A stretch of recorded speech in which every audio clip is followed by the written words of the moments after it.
পটুয়াখালীর কুয়াকাটা উপকূল সংলগ্ন বঙ্গোপসাগরে একটি বিশাল আকৃতির মৃত তিমি ভেসে উঠেছে।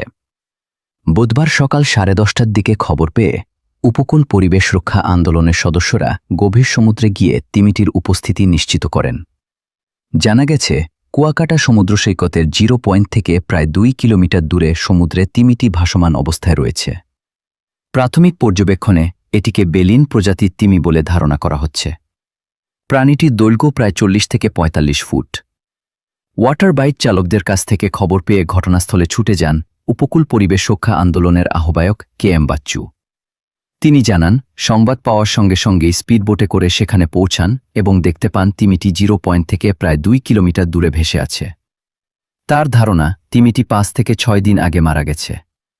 এ বিষয়ে মহিপুর বন বিভাগের রেঞ্জ কর্মকর্তা মনির হোসেন বলেন, ঘটনাটি তাদের নজরে এসেছে এবং বন বিভাগের বিট কর্মকর্তারা ইতোমধ্যে ঘটনাস্থলে অবস্থান করছেন।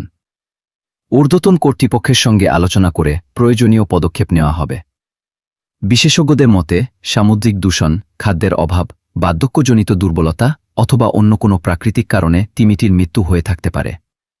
তবে মৃত্যুর প্রকৃত কারণ নির্ধারণে নেক্রোপসি, ময়নাতদন্ত ও বিস্তারিত বৈজ্ঞানিক পরীক্ষা নিরীক্ষা প্রয়োজন। এদিকে স্থানীয় পরিবেশকর্মীরা মৃত তিমিটির যথাযথ সংরক্ষণ এবং বৈজ্ঞানিক গবেষণার উদ্যোগ নেওয়ার দাবি জানিয়েছেন।